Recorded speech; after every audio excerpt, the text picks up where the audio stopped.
저는 참 재미가 없는 사람이거든요. 저는 참 재미가 없고 어떻게 하면 사람들 웃길 줄 잘 모르는 사람이라서 설교할 때 요즘에 열심히 노력하고 있습니다. 여러분에게도 한번 노력을 보여드리도록 하죠. 여러분, 미국에서 비가 내리는 걸 뭐라고 이야기할까요? 미국에서 비가 내린다, USB라고 이야기를 하는데 USB다. 하나만 더 해볼까요? 이런 게 머리에서 막 샘솟지 않습니까? 적어오지 않았거든요. 하나만 더 해볼까요? 동생인데 형을 너무 좋아해요. 그러면 그 동생을 세자로 뭐라고 이야기하는지 아세요? 형을 너무 사랑하는 동생, 형광펜이다, 이렇게. 형광펜이다. 우리가 하나님 앞에 나와서 하나님의 말씀을 들을 때 저는 항상 심각한 게 좋거든요. 저는 언제나 로직한 게 좋고 로지컬한 게 좋고 심각하게 좋습니다. 하지만 한번 오시면 좀 웃고 즐겁고 우리 어깨에 좀 힘을 좀 쭉 빼고 갈 수 있는 그런 시간이 되면 참 좋겠다. 우리가 찬양도 열심히 했고 우리가 또 하나님 앞에 기도도 힘써서 했으니까 우리의 마음을 좀 내려놓고 이 시간 제가 여러분과 함께 페이지로 8페이지를 준비했으니까 난 40분 설교할 거예요. 미리 좀 길다라는 거 생각해 주시고 대신에 여러분과 함께 힘써서 오늘 하나님께서 저에게 또 여러분에게 주시는 말씀을 함께 한번 나누어 볼 수 있도록 하겠습니다. 특별히 오늘 찬양 인도해 주신 분들 너무너무 감사드리는데 우리 다시 한번 우리 박수 한번 하고 할까요? 너무 수고 많이 하셨다고? 감사합니다. 배 많이 주셨습니다. 안녕하세요. 임마누엘 성도 여러분, 저는 산호세에 있는 시온 영락교회 목사로 섬기는 이기준이라고 합니다. 제가 이 자리에 서는 것은 지난 봄 가정교회 목회자 컨퍼런스에서 심포지움에 사례 발표자로 서본 후에 두 번째로 서게 되네요. 성도 여러분을 만나는 건 처음이고요. 우리 시간에 주님의 탄생을 기다리는 대강절의 시간, 이 시간을 통해서 하나님께서 저와 여러분에게 지혜와 함께 삶의 변화에 대한 도전을 동시에 좀 허락해 주실 수 있는 시간이 될 수 있기를 소망합니다. 예수 믿는다는 건 변한다는 거잖아요, 그렇죠? 삶의 변화가 좀 경험되는 시간이 될 수 있기를 소망합니다. 목사로서 제가 하는 일은 여러 가지가 있습니다. 제가 막 놀고 먹진 않습니다, 여러분. 목사라는 자리가 놀고 먹는 자리는 아닙니다. 참 여러 가지 일을 하고 있지만 그 중에서도 요즘에 저의 가장 큰 고민 중에 하나는 무엇인가 하면 어떻게 이 주님의 사랑의 복음이 교회의 문화가 될 수 있을까라는 이것이 제가 가지고 있는 큰 고민이고 질문입니다. 좀 다른 말로 한번 해보자면 어떻게 교회는 이 율법주의가 아니라 은혜의 원리에 의해서 좀 작동할 수 있을까라고 표현해 볼 수도 있겠네요. 일단 사랑의 복음, 이것이 교회의 문화를 형성하게 되면 그것은 무시할 수 없는 힘이 됩니다, 여러분. 하지만 그 여정을 살펴보기로 한다면 이것은 결코 간단한 일이 아닙니다. 죄인이었던 한 사람이 복음으로 새 사람답게 변화하는 성화의 과정, 이 성화의 과정이라는 건 한순간에 일어나는 것이 아니라 우리 인생의 전부를 통해서 일어나는 과정인데 한 사람에게 있어서도 평생을 걸리는 일인데 여러분, 복음이 공동체 전체를 변화시키고 그 안에서 복음의 문화를 만들어내는 일이 어떻게 짧은 시간 안에 일어날 수 있는 일이겠습니까? 하지만 이 일은 우리 공동체 속에서 반드시 일어나야만 하는 일입니다. 왜냐하면 그 열매가 너무 달기 때문에 그래요. 주님의 은혜의 복음이, 주님의 사랑의 복음이 우리 교회의 문화가 된다는 것이 어떤 것을 의미하는가, 이것에 대한 좀 큰 고민 속에서 오늘의 말씀을 통해서 주님께서 저와 여러분에게 알려주시는 그 한 단면을 좀 엿볼 수 있는 시간이 될 수 있기를 소망합니다. 먼저 고린도후서 6장 1절에서 사도 바울은 이렇게 말합니다. 혹시 PPT가 준비가 되었나요? 함께 한번 읽어보도록 하죠. 시작. 하나님의 은혜를 헛되이 받지 않도록 하십시오. 아멘.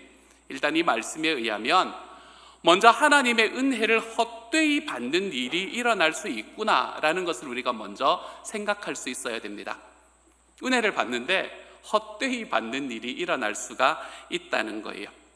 이 말은 현상적으로는 은혜를 받고 있거나 또는 다른 사람이 보거나 옆에서 보면 은혜를 받고 있는 것처럼 여겨지는데 그의 삶에 은혜를 받은 증거는 없다, 이걸 이야기를 하고 있는 말씀입니다.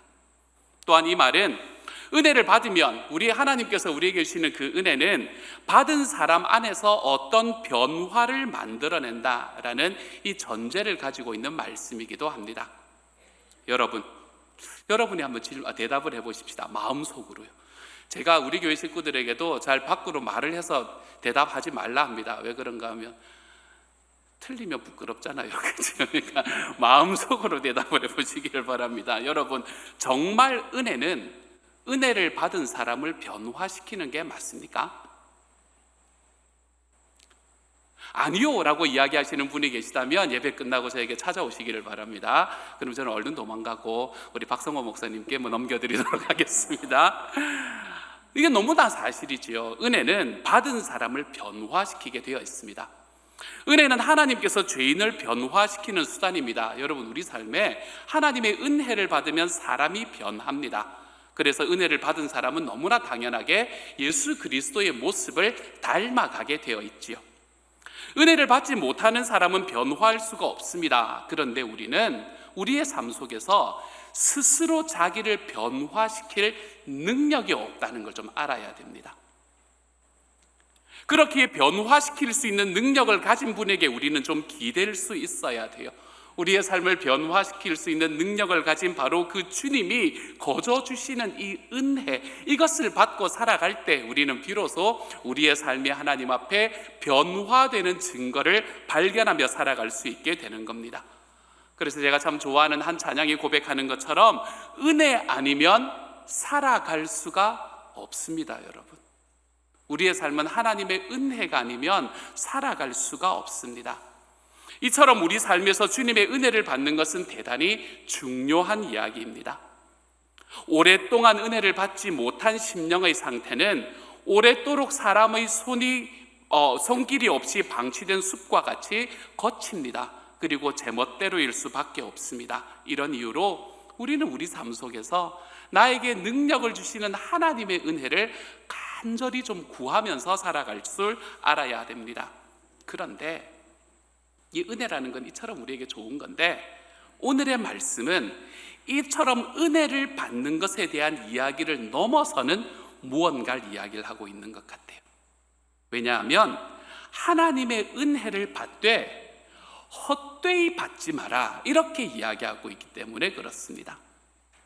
여러분, 주님의 은혜를 헛되이 받는다라는 것은 과연 무엇을 의미하는 걸까요? 이 의미를 알기 위해서 우리는 먼저 사도 바울이 이 하나님의 은혜를 헛되이 받지 마십시오, 받지 않도록 하십시오 라고 고린도 사람들에게 말한 정황을 좀 살펴볼 필요가 있습니다. 제가 우리 향수예배 우리 자매님들에게는 늘 그렇게 이야기하는데요, 이런 거 여러분에게 말씀드리려고 제가 돈을 내고 신학교 공부를 한 겁니다. 여러분, 그 상황들을 제가 좀 살펴볼 수 있도록 하겠습니다. 고린도 교회는 사도 바울의 2차 선교 여행 기간 중에 18개월 동안의 사역의 결과로 세워진 교회가 고린도 교회입니다. 그런데 그 후에 그가 떠나고 그리고 났더니 교회에는 거짓 교사들이 막 들어오기 시작을 합니다. 오늘 읽은 5장의 말씀을 보면 그들은 겉모습으로 자랑하는 사람들이었습니다. 내가 가지고 있는 것이 뭔가 특별한 것처럼 그렇게 자랑하는 사람, 이것이 거짓 교사들의 특징이었지요.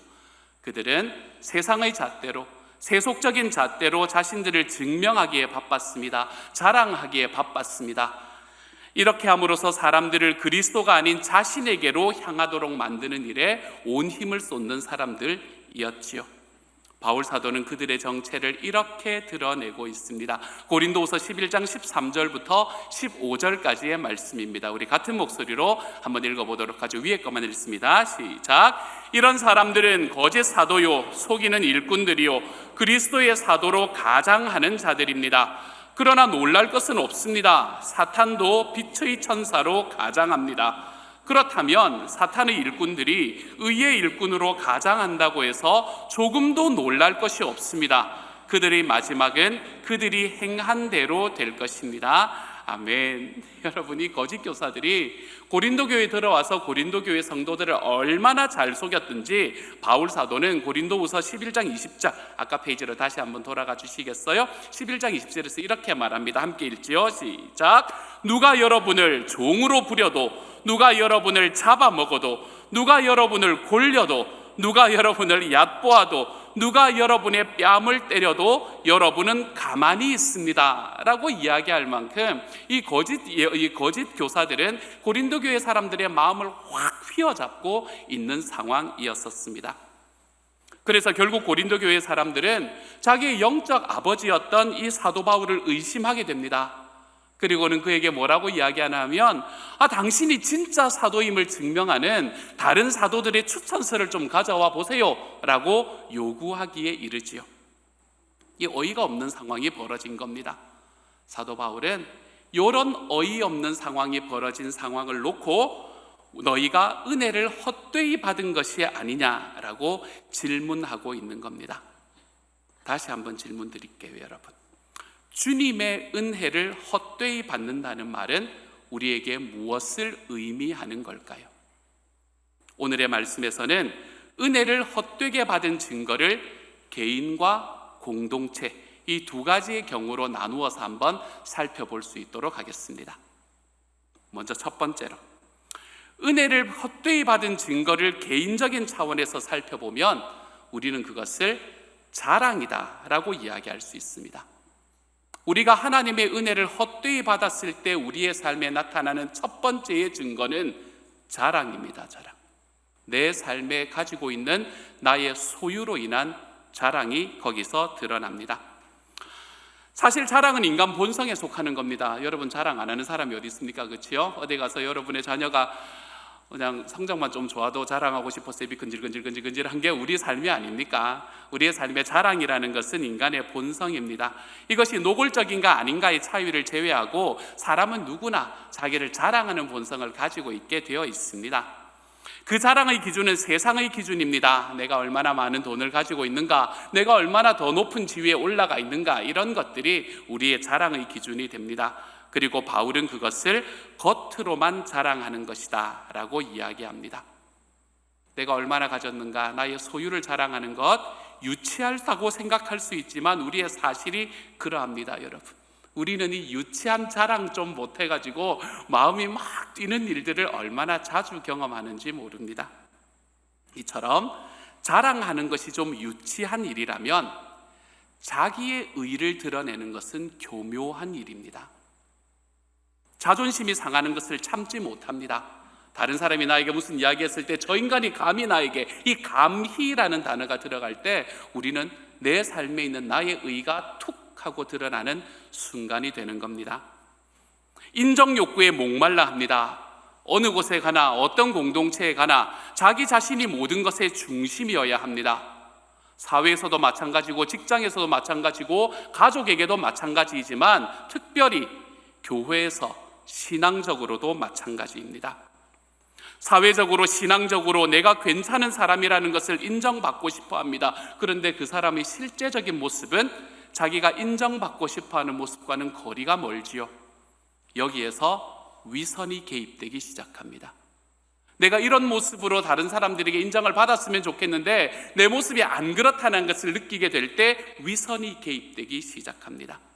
결국에 은혜를 받은 종교인은 교회 안에 머물면서도 하나님의 이름을 말하면서도 여전히 세상적인 자랑과 자기의 의, 그리고 이 위선으로부터 결코 자유로워질 수 없는 사람이 되어갑니다. 우리가 우리의 삶 속에서 이 헛되이 받은 은혜, 이것이 나 개인에게 나타나면 우리는 자랑하게 되고 자기의 의를 나타내게 되며 그것이 맞지 않는다라고 여길 때 우리는 위선하는 자리에 설 수밖에 없는 겁니다. 공동체 안에서는 어떨까요? 은혜를 헛되이 받는 사람이 많아질 때 교회 안에서는 종교적으로 율법주의가 문화로 자리 잡게 됩니다. 여러분, 율법주의라는 말이 어렵죠.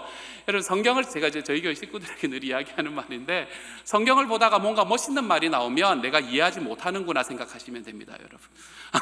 이게 멋있다 생각하면 내가 지금 이해를 못하고 있구나 이렇게 생각을 하시면 돼요. 항상 텐저블 해야 됩니다. 내가 그 안에서 어떻게 내 말로 표현할 수 있는가라는 걸 여러분이 좀 확인하시면 좋습니다. 율법주의라 이야기하는 것은 생각보다 어려운 말입니다, 여러분. 율법주의는 그러면 어떻게 나타날까요? 율법주의가 내 공동체 안에서 나타나는 방식은 판단입니다. 판단. 우리는 내 마음에 있는 율법이 딱 있을 때에 나의 율법의 잣대로 사람들을 판단하기 시작합니다. 내가 판단하는 사람이 되어 있다라고 혹시라도 생각하시는 분이 계시다면 내가 율법주의에 지금 빠져 있구나 라고 생각하셔도 큰 무리가 없습니다. 일정한 기준에 맞추지 못하는 사람들은 판단하고 판단받습니다. 그리고 그 기준이라는 것은 언제나 외적인 것들입니다. 내면적인 것, 보이지 않는 것들 이따위는 중요하지가 않습니다. 중요한 것은 언제나 보이는 것, 외적인 것, 이런 것들이 중요합니다. 얼마나 기도하는가, 얼마나 교회에 봉사하는가, 얼마나 열심히 예배당에 나오는가, 이런 것들로 사람을 판단하기 시작합니다. 이 잣대에 의해서 사람의 신앙이 무엇인지가 측정되기 시작하지요. 이런 문화, 사람이 가지고 있는 그 겉모습으로 사람을 판단하기 시작하는 이 율법주의가 편만한 문화가 생겨나는 곳에서는 더 이상 교회가 아픈 사람들을 위한 병원으로서의 역할은 감당할 수 없습니다. 여기에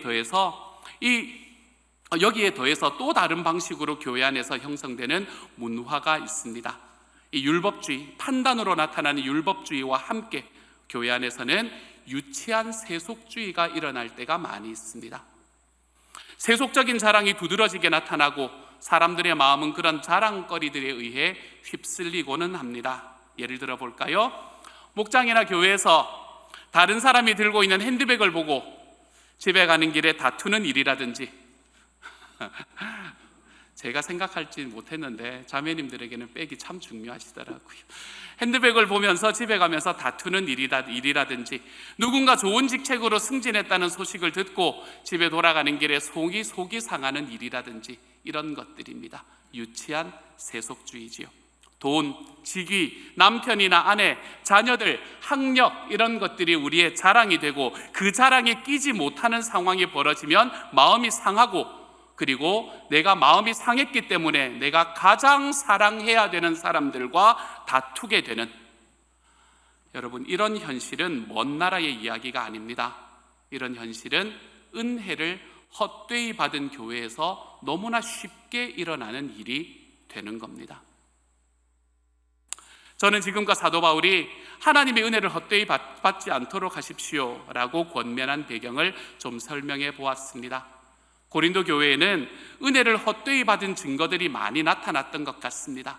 그러면 우리는 이렇게 한번 질문해 볼 수밖에 없습니다.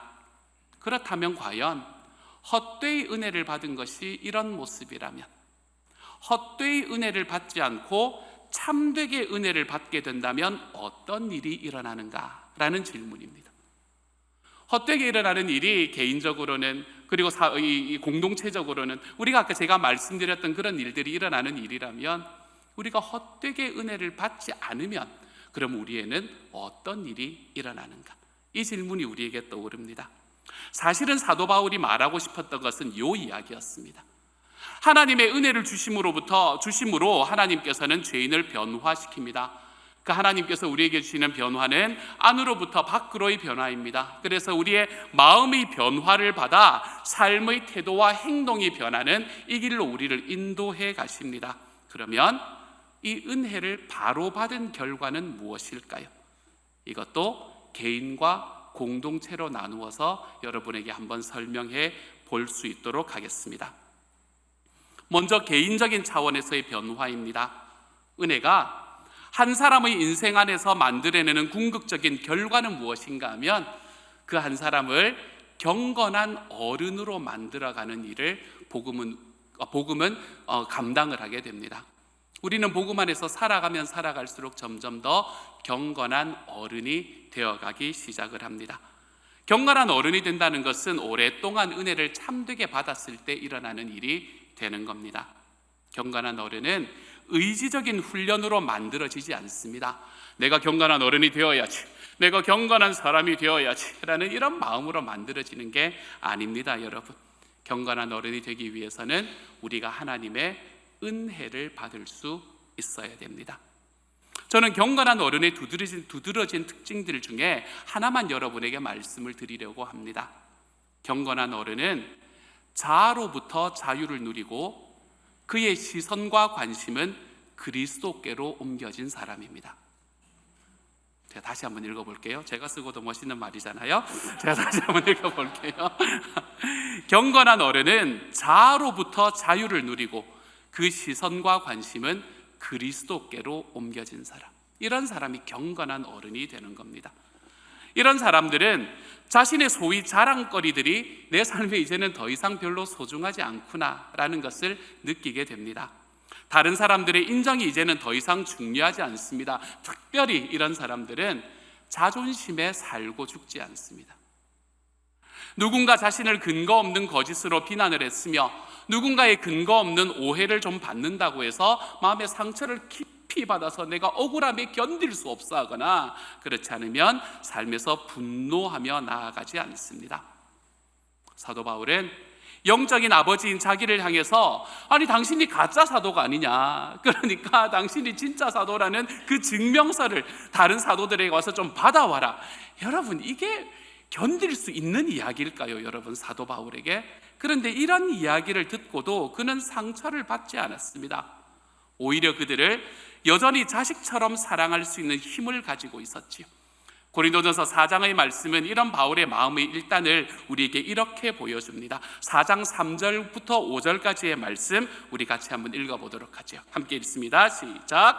내가 여러분에게서 심판을 받든지 세상 법정에서 심판을 받든지 나에게는 조금도 문제가 되지 않습니다. 그뿐만 아니라 나도 나 자신을 심판하지 않습니다. 나는 양심에 거리끼는 것이 없습니다. 그러나 이런 일로 내가 의롭게 된 것이 아닙니다. 나를 심판하시는 분은 주님이십니다. 그러므로 여러분은 주님께서 오실 때까지 아무것도 미리 심판하지 마십시오. 주님께서는 어둠 속에 감추어진 것들을 환히 나타내시며 마음속의 생각을 드러내실 것입니다. 그때에 사람마다 하나님으로부터 칭찬을 받을 것입니다. 아멘. 여러분, 사람들에게 지금 심판을 받고 있잖아요. 판단을 받고 있잖아요. 비판을 받고 있잖아요. 자기가 행하지 않은 일로, 자기의 마음속에, 자기의 삶 속에 한 번도 안 했던 일로 지금 너무너무 억울한 상황이 펼쳐졌잖아요. 그러면은 찔러야죠. 나도. 그렇지 않습니까? 나도 좀 찔러야 살죠. 하지만 사도 바울은 뭐라고 이야기하냐면, 내가 여러분에게 심판을 받든지 내가 세상 법정에서 심판을 받든지 나에게는 조금도 문제가 되지 않습니다. 이게 사도 바울이 나아가는 삶의 방향이었습니다. 어떻게 이럴 수가 있습니까, 여러분? 왜냐하면 사도 바울은 그리스도 안에서 자기가 죽는 것을 경험했기 때문에 가능합니다. 이 말도 참 모호한 말입니다, 여러분. 예수 안에서 내가 죽었다. 멋있는 말은 뭐라고요? 모호하다 생각하시면 됩니다. 멋있다 생각하면 모호한 겁니다. 예수 안에 죽었다는 말이 무슨 말이에요? 여러분, 죽지 마십시오, 여러분. 제가 늘 우리 식구들에게 하는 말이 있습니다. 여러분, 주님을 위해서 죽지 마십시오. 주님 그거 원하시는 게 아니에요. 산 제물로 드려라, 이렇게 이야기를 하셨기 때문에 뭐 그런 이야기를 합니다. 하여간 여기서 이야기하는 이 사도 바울의 이야기는 자기가 그리스도 안에서 자기의 죽음을 경험했다라는 이 이야기인데, 그것이 무슨 의미인가 하면요, 그리스도 안에서 자아의 죽음을 경험했다라는 말은 주님이 주신 구원의 은혜, 하나님께서 우리를 인도하시는 은혜는 내가 갖추고 있는 자격 때문에 주신 게 아니다, 이걸 말하는 거예요. 내가 하나님의 구원을 받을 수 있는 자격이 있기 때문에 내가 구원받았지, 이게 아니라는 겁니다. 이걸 사도 바울은 알고 있었다는 거예요. 말로는 하나님의 은혜를 말하지만 내가 은혜를 받을 자격이 있다는 것을 은연중에 느낄 때 우리는 스스로에게는 교만과 억울함을, 주변의 사람은 판단하는 모습을 띠면서 걸어가게 됩니다. 이 악순환을 끊어내기 위해서 우리에게 필요한 것이 은혜라는 겁니다. 은혜.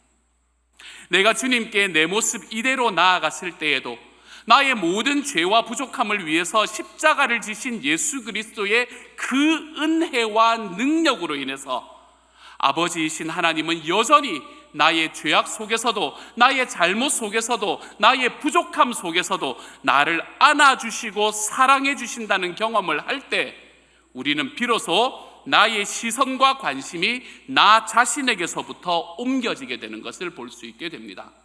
하나님도 나를 위해, 그 사람도 나를 위해, 그 공동체도 나를 위해 존재해야 된다고 생각하던 우리의 마음과 우리의 눈이, 내 하나님께서는 내가 어떠한 죄를 짓고 우리 주님 앞에 가는 순간이 있더라도 그곳에서 나에게 여전히 은혜를 베풀어 주시는 분이라는 그 확신을, 믿음을 가지고 있을 때 우리는 비로소 우리들의 삶에 있는 이 내 중심의 눈에서부터 자유로워질 수 있게 되는 겁니다. 은혜를 받는 것 같지만 그 은혜가 내가 가진 자격으로 받게 된 것이라고 여기기 때문에 여전히 자아에 묶여 자랑에서 벗어날 수 없다라고 한다면 그것이 바로 은혜를 헛되게 받은 것이다 라고 이야기할 수밖에 없는 것이지요. 이처럼 은혜를 참되게 받는 사람은 나에게서부터 자유로워집니다. 내가 가지고 있는 나의 아픔, 내가 가지고 있는 나의 잘못, 내가 가지고 있는 나의 자랑, 나의 자존심, 억울함, 이런 것들로부터 자유로워지게 됩니다. 이렇게 우리의 시선과 관심이 나로부터 자유로워지기 시작하잖아요. 그러면 너무나 당연하게 그 자유로워진 시선과 관심은 나를 사랑해 주시고 나를 위해서 희생해 주신 예수 그리스도에게로 향할 수밖에 없는 겁니다. 자꾸 나를 보니까 주님이 안 보이는 거예요. 자꾸 나를 보니까 주님이 안 보입니다. 여기서 한번 딱 자유로워지잖아요. 그러면 비로소 주님이 보이기 시작합니다. 그래서 사도 바울은 이런 고백을 합니다. 고린도후서 2장 14절의 말씀인데요, 이 구절의 의미를 가장 잘 보여주는 것이 공동번역 성경인 것 같습니다. 그래서 제가 공동번역 성경으로 여러분 가지고 왔어요. 같이 한번 읽어보도록 하십시다. 같이 읽습니다. 시작. 우리를 그리스도의 개선 행진에 언제나 끼워주시는 하나님께 감사드립니다. 또 우리로 하여금 어디에서나 그리스도를 아는 지식의 향기를 풍기게 하시는 하나님께 감사드립니다. 아멘. 이 공동번역 성경이라는 것은 천주교에서 사용하는 성경이기 때문에 하느님이라는 단어를 쓰고 있습니다. 우리가 말하는 하나님과 동일한 이야기다라고 생각하시면 되겠습니다. 사도 바울은 지금 무엇을 염두에 두고 이 말씀을 쓰고 있냐면요, 로마군의 개선 행진을 염두에 두고 이 말씀을 쓰고 있습니다. 승전한 로마의 장군 있죠. 장군이 이제 어디 전쟁에 가서 승리하고 돌아오잖아요. 그러면 그는 백마가 이끄는 전차를 타고 개선 행진의 가장 선두에 서서 그 앞에 행진합니다. 그리고 그 뒤에는 여러 이제 같이 전쟁에 참여했던 사람들이 있고, 그리고 맨 뒤에 누가 있나 하면 그 전쟁에서 잡혀왔던 포로들이 맨 뒤에 따라오게 됩니다. 그리고 전리품들이 따라오게 되지요. 그 중에서도 특별히 패배한 적장이 그곳에서 제일 끝에 결박한 채로 끌려오는 것을 그때 당시에는 그런 일들이 있었습니다. 여러분은 어떻습니까? 제가 이 말씀 다시 한번 읽어볼게요. 우리를 그리스도의 개선 행진에 언제나 끼워주시는 하나님께 감사드립니다. 이 구절을 읽으면 여러분이 어디에 있을 거라고 생각이 드세요? 많은 사람들은 이 구절을 읽으면서 자기가 주님과 함께 맨 앞에 선두마차에 타고 행진한다고 생각합니다. 하지만 여러분, 너무 많이 가셨습니다. 우리는 거기에 탈 자격이 없습니다. 여러분, 사도 바울은 지금 그런 말을 하고 있는 것이 아닙니다. 사도 바울은 자기 자신을 그리스도께 패배한 포로다라고 이야기합니다. 가장 뒤에, 정말로 손에는 착고가 차여서 그 뒤에서 그냥 질질질 끌려오는 이 포로와 같은 사람이다라고 이야기합니다. 다시 말하면 나는 아무것도 아닙니다. 나는 그리스도께 항복했습니다. 그러니 앞으로는 나를 보지 마십시오.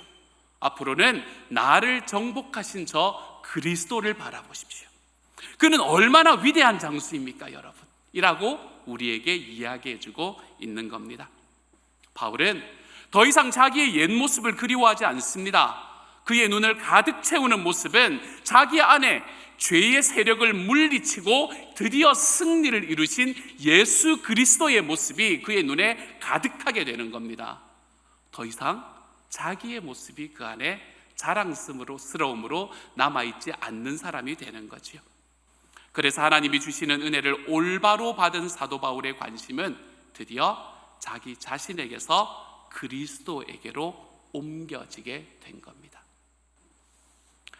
고린도후서 4장으로 가면 사도 바울은 자기 자신을 질그릇에 비유합니다. 여러분, 질그릇은 별 볼 일 없는 그릇이잖아요, 그렇죠? 근데 별 볼 일 없는 그릇에 보배가 담겼습니다. 이 보배는 그리스도고 영광의 복음입니다. 여러분, 질그릇이 깨어지면 세상이 다 무너지는 것 같을 건데, 내가 질그릇이라면. 근데 여러분, 질그릇이 깨어지면 내 안에 있는 보배가 빛을 내게 될 겁니다. 그러므로 그것보다 더 기쁜 일이 없습니다, 여러분. 이처럼 은혜는 우리를 우리 자아로부터 자유롭게 만듭니다. 그래서 결국은 우리의 약함을 기뻐하고 자랑하는 자리에까지 이르게 만들지요. 사도 바울의 고백입니다. 고린도후서 12장 9절부터 10절의 말씀을 함께 한번 읽어보겠습니다. 시작. 그러나 주님께서는 내게 이렇게 말씀하셨습니다. 내 은혜가 내게 족하다. 내 능력은 약한 데서 완전하게 된다. 그러므로 그리스도의 능력이 내게 머무르게 하기 위하여 나는 더욱더 기쁜 마음으로 내 약점들을 자랑하려고 합니다. 그러므로 나는 그리스도를 위하여 병약함과 모욕과 궁핍과 박해와 곤란을 겪는 것을 기뻐합니다. 내가 약할 그때에 오히려 내가 강하기 때문입니다. 아멘. 사도 바울은 있잖아요, 자기의 약함을 기뻐하는 자리에 서 있습니다. 자기의 약함을 자랑하는 자리에 서 있습니다. 자아로부터 자유함을 얻고 그 시선과 관심이 자기 자신으로부터 그리스도에게로 향하는 이것이야말로 우리의 삶에서 주님의 은혜가 만들어내는 변화가 되는 겁니다. 이것이 우리가 은혜를 참되게 받을 때 일어나는 현상입니다. 사랑하는 여러분, 여러분은 이런 은혜의 자리에 서 계십니까? 이것이 참 은혜를 받은 개인에게 일어나는 일이었다면 참 은혜를 받은 공동체에게는 어떤 일이 일어나는가? 두 번째로, 성도들이 은혜를 참되게 받을 때 교회 공동체에는 사랑의 복음이, 은혜의 복음이 중심이 되는 목장과 교회가 세워지기 시작합니다. 사랑의 복음이, 은혜의 복음이 중심이 되는 목장과 교회가 세워지기 시작합니다. 서로를 판단하고 비판하며 스스로를 높이는 문화가 아니라 서로를 안아주고 사랑해주는 새로운 문화가 형성되기 시작합니다. 여러분, 우리 주변에 있는 사람들 중에 그 사람이 가진 모든 것이 다 좋다, 이런 사람이 있던가요? 다들 있으신가 보군요. 아니죠. 제가 여러분에게 말씀드렸죠. 마음속으로 대답하라, 이렇게 말씀드렸죠. 그렇죠? 그런 사람은 없습니다, 여러분. 내 평생을 함께하는 제 아내도 마음에 안 드는 때가 있는데 어떻게 누군가가 내 마음에 모두가 다 들 수가 있겠습니까? 근데 어떤 사람이 9가지가 마음에 안 든다고 한번 생각해 봅시다. 10가지 중에 9가지 마음에 안 들고 1가지가 마음에 들어요. 이 정도면 원수잖아요, 원수. 그 사람의 9개가 마음에 안 들고 하나만 마음에 든다, 이 정도면 원수입니다, 여러분. 그런데 그렇다면 이런 사람을 향해서 9가지로 판단하고 다른 사람들 앞에서 그 사람을 가십거리로 만드는 것이 아니라 그 1가지 마음에 드는 것으로 내 마음에 품고 사랑해보는 문화가 형성이 됩니다. 이렇게 되면 복음은 더 이상 들리기만 하는 것이 아니라 복음 안에 살아가는 사람들의 삶 속에서 느껴지는 것이 되고 그 안에서 경험할 수 있는 것이 되어가기 시작합니다. 목장의 관계가 은혜의 복음 안에서 맺어지기 시작합니다. 교회 안에서의 관계들 속에서 사랑의 복음을 경험하기에 용서와 화해가 중심이 되는 관계가 일어나기 시작합니다. 교회 안에서의 관계들 속에서 사랑의 복음을 경험하는 용서와 화해가 일어나는 일이 일어나기 시작할 때에 우리는 사람을 외적인 조건에 따라서 차별하는 일이 사라질 수 있게 됩니다. 연약한 지체일수록 더 귀히 받는 일이 교회에서 일어나기 시작합니다. 세상 조건을 무시하고 남을 나보다 더 낮게 여기는 일, 이런 일들을 내가 살아가 볼 수 있고 경험해 볼 수 있게 됩니다. 이럴 때에 비로소 하나님의 목장과 교회는 우리가 가족이라는 것을 경험할 수 있게 됩니다. 율법주의적인 자기의 의와 위선적인 모습 같은 거요, 이따위 것들은 여러분 얼른 이 모습을 감추게 됩니다. 사람들은 우리 공동체 안에서 진짜 자기 자신이 될 수 있게 됩니다. 그들은 자연스럽고 아름답습니다. 이런 삶을 통해서 우리는 예수님께서 보여주시는 그리스도의 몸이 되어가기 시작합니다. 나는 내 주변에 있는 사람들과 관계를 맺을 때 그 사람들을 이용해서 내 성공을 이루는 사람이 아니라 우리는 서로를 성공시켜주기 위해서 여기에 있는 존재라는 것을 경험하는 사람으로 변화합니다. 그래서 내 식구들에게, 우리 교회 식구들에게, 목장 식구들에게 좋은 일이 벌어질 때 그들은 함께 그 일로 인해 즐거워할 수 있게 됩니다. 그분들에게 아픔이 있을 때는 눈물로 같이 기도할 수 있게 됩니다. 내가 책임지고 그 일을 해결해 줄 수는 없다고 하더라도 나의 기도의 자리에 그분들의 이름을 부르며 걸어가는 우리의 삶의 최고의 책임을 감당해낼 수 있는 사람이 될 수 있습니다. 누군가가 무슨 이야기를 할 때 그 뒤에 있는 진짜 의도가 무엇일까, 이런 고민하지 않습니다. 서로를 향해서 솔직하게 하지만 진중하게 우리는 관계를 만들어가는 사람이 될 겁니다. 나는 당신을 성공시켜주는 자리에 서 있고 또 누군가는 나를 성공시켜주는 자리에 서 있을 때 우리 안에 사랑이 흘러가게 됩니다. 이런 것을 우리는 사랑의 선순환이다라고 이야기를 하는 것이지요. 사랑하는 여러분, 저는 저와 여러분의 하나님의 은혜를 참되게 받은 사람이 되어 우리의 교회 공동체 안에, 여러분의 교회 공동체 안에 이러한 관계가 형성될 수 있기를 소망합니다. 이게 경험될 수 있는 하나님의 교회가 되어갈 수 있기를 소망합니다. 자, 그러면 제가 우리 교회에서는 다 아시는 이야기인데 So what? 그럼 어떻게 하자고요? 오케이, 다 좋은 이야기예요. 다 좋은 이야기예요. 근데 어떻게 하자고요? 저는 오늘의 말씀을 듣고 여러분의 삶에 일말의 변화가 있었으면 좋겠다라는 마음으로 기도하고 와서 여러분 so what? 그럼 어떻게 살아가자고요? 하는 메시지를 마지막으로 여러분에게 전해보도록 하겠습니다. 먼저 첫 번째로 한번 따라 읽어봅시다. 예수님의 소원을 알고 쫓아가 보십시다. 나와 있네요. 감사합니다. 1번 같이 하면 다시 한번 읽을게요. 시작. 예수님의 소원을 알고 쫓아가 보십시다. 이게 첫 번째 여러분에게 드리는 so what입니다. 저는 자아로부터 자유함을 얻고 그 시선과 관심이 그리스도께 향하는 것이 은혜의 복음을 만들어내는 개인적인 변화다라고 말씀을 드렸습니다. 그리스도께 우리의 관심을 향하게 되면 그분이 어떤 소원을 가지고 계시는가가 궁금해지기 시작합니다. 내 눈이 나에게로 향하면 나는 무슨 소원을 갖고 있는가? 저는 그걸 소원이라고 말하지 않고 욕망이라고 이야기하거든요. 나는 어떤 욕망을 가지고 있는가에 집중하게 되죠. 하지만 우리의 눈이 주님을 향하게 되기 시작하잖아요. 그러면 저분은 무슨 소원을 가지고 있지? 라는 것이 우리의 마음속에 다가오게 됩니다. 주님의 소원은 깨어져 있는 세상을 회복시키는 데에 있습니다. 여기에는 4가지의 차원이 있죠. 개인적인 차원, 가정적인 차원, 사회적인 차원, 그리고 전 지구적인 차원이 그것입니다. 이 부분은 제가 따로 말씀을 안 전하고 우리 교회에서 제가 311번째로 썼던 목회 편지를 여러분에게 한번 인용해 볼 수 있도록 하겠습니다. 저는 이렇게 썼습니다. 먼저 개인의 회복입니다. 예수님께서 말씀하신 교회의 존재 목적인 영혼 구원하여 제자 삼는 것을 이루는 것을 통해서 죽음에 머물러 있던 각 개인이 회복되는 일을 말합니다. 이는 전도를 해야 한다는 단순한 의무를 말하는 것이 아닙니다. 우리 삶의 일상이 이 방향으로 향한다는 것을 의미하는 것이지요. 예수님을 믿지 않으시는 분들을 향한 마음을 품고 기도하며 목장으로 초대하고 그렇게 함께 보내는 시간을 통해서 주님을 모르는 분들이 예수님을 믿고 세례를 받고 그들의 운명이 변화되는 것이 당연한 일상이 되는 것을 말합니다. 마태복음 28장 18절에서 20절 말씀에서 예수님이 주신 지상명령을 성취하는 방향이지요. 두 번째로는 가정의 회복입니다. 우리 사회는 깨어진 가정을 너무 자주 볼 수 있습니다. 그리고 특별히 가정에서 서로에게 신앙적인 영향을 주는 것은 더더욱 찾기가 어려워졌습니다.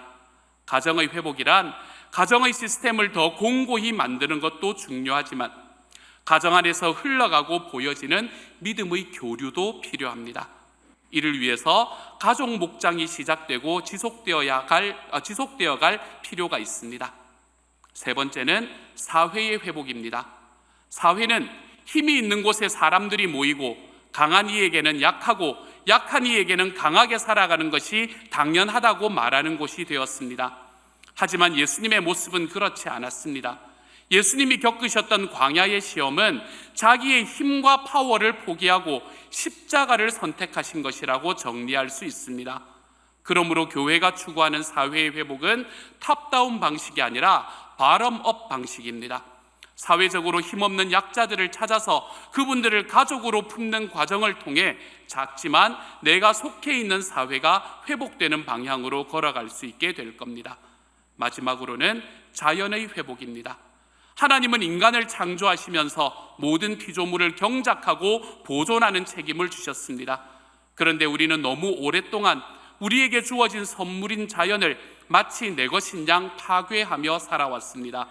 이처럼 인간과 자연의 관계를 회복시키는 중심에 교회가 있어야 합니다. 제 311번째의 목회 편지였습니다. 그리스도를 바라보면 여러분 그분의 소원이 보입니다. 주님의 소원은 우리의 삶에서 깨어진 이 네 방향의 관계를 회복하라 라고 말씀하십니다. 개인의 관계가 회복되고, 그리고 가정에서의 가정의 관계가 회복되고, 사회가 회복되고, 온 지구가 회복되는 이날, 여러분, 저는 저와 여러분이 함께 만들어가는 주님의 교회가 이 일들을 잘 감당할 수 있는 하나님의 사람으로 세워질 수 있기를 우리 주님의 이름으로 소망합니다. 두 번째 소왓입니다. 두 번째는 그러면 첫 번째의 소왓을 제가 뭐라고 말씀을 드렸냐면 예수님의 소원을 알고 쫓아가 보십시다 라고 말씀을 드렸다면, 두 번째의 소왓은 이렇습니다. 우리 같이 한번 읽어보도록 할까요? 이번에 제목만 읽습니다. 시작. 자랑과 가십이 아니라 감사와 기도로. 복음주의적인 교회는, 복음 중심적인 교회는 사랑의 선순환이 일어나는 곳이다 라고 말씀드렸지요. 그러니 목장 모임에서의 나눔은 헛된 자랑이 아니라 감사하는 자리가 되게 하십시오. 형제 자매를 향해서는 가십거리로 삼는 일을 금하십시오. 오히려 그들을 긍휼히 여기는 마음으로 기도의 자리로 나아가는 사람들이 되어 가십시오. 그래서 우리가 만나는 모든 관계 안에서 예수님의 모습이 좀 드러나게 하십시다. 에베소서 1장 6절의 말씀은 우리에게 이렇게 말합니다. 우리 아까 페이지 다시 한번 펴주시고요, 같이 한번 읽습니다. 시작. 그래서 하나님의 사랑하시는 아들 안에서 우리에게 거저 주신 하나님의 영광스러운 은혜를 찬미하게 하셨습니다. 아멘. 여러분, 이 주님이 영광스러운 은혜라는 것은 나의 자격을 따라 주신 게 아니라는 겁니다. 우리의 자격을 따라 주신 것이 아니라 하나님이 거저 주셨다라고 이야기합니다.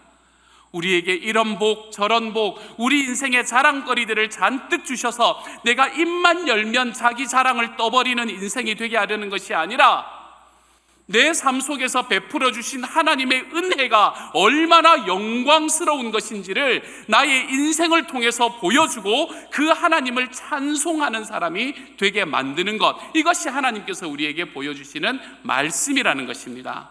그러므로 사랑하는 여러분 스스로에게 한번 질문해 보십시오. 여러분은 오늘 무엇으로 자랑하고 살아가십니까?